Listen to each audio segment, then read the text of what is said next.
So my title of the talk, following along with this little series we're on here, which is Compassion and Its Edges, and today I'm going to talk about inauthenticity and more. For the past several days at the Daily Online and at our day-long retreat, we've been exploring what we're calling the living edge of compassion. That is where care meets our own limits. And through meditation and reflection, many of us have listened for what compassion feels like when it's steady and alive, and when it begins to tip towards depletion. Now, as I've been thinking about this word edge this week, maybe it's not quite the right word, but still, I like it because hopefully more that there's a razor's edge, like a very specific edge, but more that it feels edgy. Or hopefully we hope it starts to feel edgy when we step over into something that no longer seems or feels like compassion. And I mean edgy in the sense of it feels uneasy, or we feel kind of on edge, anxious. Um, and I think that is a signal. This is when we need to best engage awareness and discernment. So in previous talks this past week, we've talked about how it's so easy to ignore our own needs and when we care for others. Some people have named this, or in the current lexicon, it's often called codependency.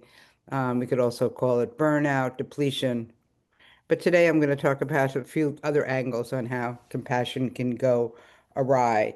That is, when it's been co-opted by self-interest, even though it may look gentle on the surface. So of course, we could apply that to the other examples. Last night, some good friends had my wife and I over for dinner. I'd been busy all day, so really I hadn't had time to think about this talk during the day. And I knew that by the time we got home from dinner, I wouldn't have the time and energy to give much attention to this talk. So instead, I sort of held that question, sort of, it felt like in the edge of my consciousness, like I was mostly focused on relating to my friends and enjoying dinner. But sort of in the back, I was going over what else about the edge of compassion? And a few words, it felt like they kind of popped out of into my consciousness. And these were the three words that popped up, which was inauthenticity, obsequiousness, and solicitousness. I had to look up some of those words, but they did pop up. Okay. So I realized that each of these can not masquerade as compassion. They can outwardly resemble care or kindness, but underneath there's something very self-serving. And it could be that it's driven by fear, desire for approval, avoidance of discomfort. Now, I have to say, when these three words popped up, and I engaged my friends a little bit in helping me with some ideas here, I felt like I had at least the outline or backbone for a Dharma talk, and that was a sense of relief. Now, authenticity of those three words was the first one that came to my mind. And I think, I mean, I can sure feel this. I think it's pretty, perceptible that when someone acts kind or understanding, but it doesn't feel real, somehow it doesn't feel genuine, but you can sort of sense that they're trying to maintain an image of a good spiritual person. Um, you know, and maybe here's like a general example, when we offer comfort or agreement to someone, even when it reinforces their harmful behavior or behavior that we really don't want to agree with, because we want to seem nice and we want to avoid conflict. And at that point, truthfulness and courage are missing. We don't have whatever, the guts to say no, to set limits, um, and to allow others to experience discomfort. Now, obsequiousness, that's quite a word. Again, when I sort of had to look up, right?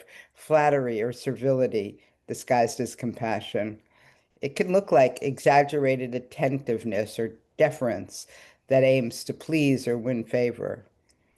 It can look like care, but it's really a kind of submission to power or a fear of rejection. So here's an example. agreeing with a teacher, boss, or partner out of deference, saying, this is the respectful, kind thing to do. That's a tricky edge, I'd say. It's kind of, and I've certainly experienced a lot in my relationships with Buddhist teachers. In fact, sometimes I felt like I had to train myself in obsequiousness. It didn't come naturally to me, but I saw that that's what other students were doing. And especially when I was younger, I thought, oh, this is what you're supposed to do. So I got to figure out how to do this. Um, but, and of course, well, not of course, but I see this as a very harmful feature of how politicians are relating to the whims of our current administration, our current president. So again, truthfulness and courage are missing. We don't have the guts to, speak our truth, to stand up for our truth. And the last one, solicitousness. I like that word, solicitousness. I can barely enunciate it. Over-involvement, anxious caretaking, disguised as compassion.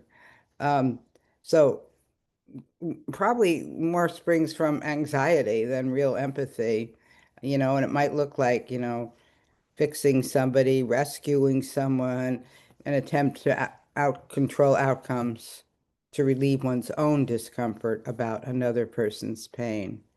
Um, this is really where we feel our own being in relationship with another or others brings up our own emotions or moods, which we can't bear.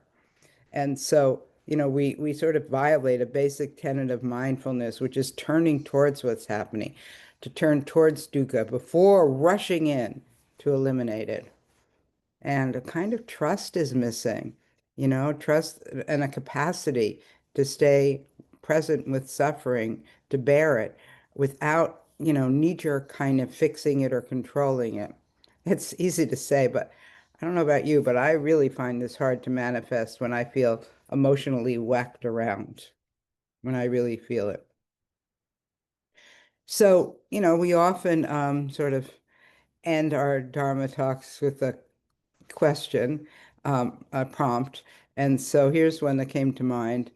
Am, am I responding to my own suffering or to my own discomfort about their suffering? And I think that's an edge. Um, and so if you find that you're, and of course it's not one or the other, it could be both.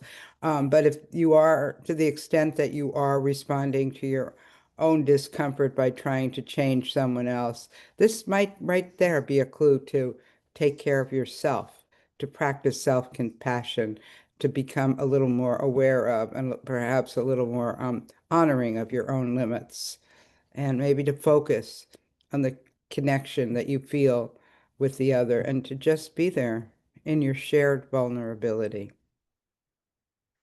So that's right, that's the end of this talk, not the end of any